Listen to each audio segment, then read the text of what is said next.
এই পৃথিবীতে কেউ কাউকে ঠকিয়ে কখনো জিততে পারে না। আজ না হয় আপনি কাউকে ঠকাচ্ছেন, কাল হয়তোবা আপনি কারো দ্বারা ঠকে যাবেন। কারণ এই পৃথিবীটা অনেক ছোট, যেমন কর্ম করবেন ঠিক তেমনই ফল ভোগ করবেন। আসসালামু আলাইকুম, আমি মুসাদ্দিকা। আলহামদুলিল্লাহ আমি ভালো আছি। আশা করি আপনারা সবাই অনেক ভালো আছেন। প্রতিদিনের মতো আজকেও আমি আমার দিনের কিছু কিছু অংশ আপনাদের সাথে শেয়ার করতে যাচ্ছি। তো আজকে সকালে নাস্তায় একটু ভিন্ন ধরনের খাবার খাওয়ার ইচ্ছে হয়েছিল, তো আজকে সকালে নাস্তার জন্য ভাত ভাজা করে নিয়েছি। তো ভাত ভাজা খেয়ে নিয়েছি, আর সাথে চা না হলেই না হয়, তো চাও খেয়ে নিচ্ছিলাম। আর চাটা খাওয়ার পর এখন ঘর বাড়ি পরিষ্কার করে নিব। আর ভিডিও শুরুতেই দেখেছেন যে বিছানা টিছানা সব গুছিয়ে নেওয়া হয়ে গিয়েছে। আর আরেকটা কথা, আজকে যে ভিডিওটা আপনারা দেখতে পাচ্ছেন এটা কিছুদিন আগে মেক করা আমার একটা ভিডিও। আসলে সময় সুযোগের কারণে আর অন্য ভিডিও থাকার কারণে এই ভিডিওটা আর আপনাদের সাথে সেরকম ভাবে শেয়ার করা হয়নি আমার। তো আজকে শেয়ার করে নিচ্ছি। তো দেখেন আমার এখানে সব কাজকর্ম হয়ে গিয়েছে। এখন আমি আমার কাপড় চোপড়গুলিকে ভাঁজ করে নিচ্ছি। কাপড় ভাঁজ করতে আমার বরাবরের মতোই অনেক আলসিয়ামি লাগে, কি বলবো আর।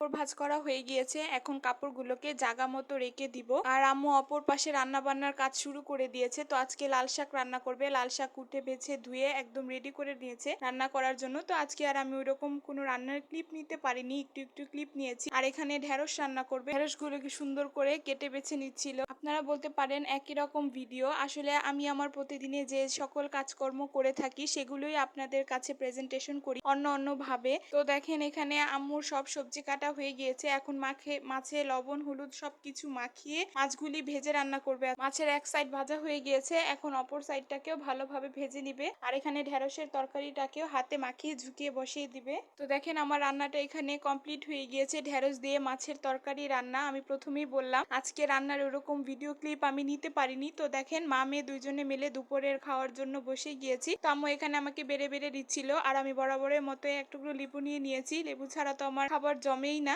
তো মেখে মেখে খেয়ে নিচ্ছিলাম। মাশাল্লাহ খাবারটা খেতে অনেক মজা হয়েছে, আমার কাছে ভালোই লেগেছে। তো খাবার দাবার শেষ করে চিন্তা করছি একটা ভাত ঘুম দিব, কারণ অনেক ঘুম পাচ্ছিল। যত গরম পড়ে গরমের দিনে কিন্তু আরো বেশি ঘুম আসে আমার কাছে মনে হয়। আপনাদের কাছে কি মনে হয় অবশ্যই জানাবে। তো বিকালবেলা দেখি আমার ভাইগনা আসছে। আসলে ওকে আসতে বলেছিলাম, আমার একটা লাইট লাগানোর প্রয়োজন ছিল। যেহেতু আমি ভিডিও করি, তো লাইটিং এর ব্যবস্থা যদি সুন্দর না হয় তো ভিডিওটা অত একটা সুন্দর হয় না। তো দেখেন আমাদের ছোট মিস্ত্রি কত সুন্দর ভাবে লাইট লাগিয়ে দিয়েছে, আমাকে তার এনে হোল্ডার দিয়ে সবকিছু করে দিয়েছে। আমি তো এখন ওকে ছোট ইলেকট্রিশিয়ান বলি দুষ্টুমি করে। সন্ধ্যা হয়ে গিয়েছে, সন্ধ্যা নাস্তা করে নিচ্ছিলাম আমি, আম্মু আর আমার ভাইগনা মিলে। আমার ভিডিওটা এই পর্যন্ত দেখার জন্য অনেক ধন্যবাদ। আসসালামু আলাইকুম। আমার ভিডিওর কোনো একটা অংশ যদি আপনাদের কাছে ভালো লেগে থাকে অবশ্যই আমাকে লাইক আর ফলো দিয়ে পাশে থাকবেন। আর যদি কেউ ইউটিউব থেকে দেখে থাকেন অবশ্যই সাবস্ক্রাইব করবেন। আপনাদের একটা ফলো সাবস্ক্রাইব আমার জন্য অনেক কিছু।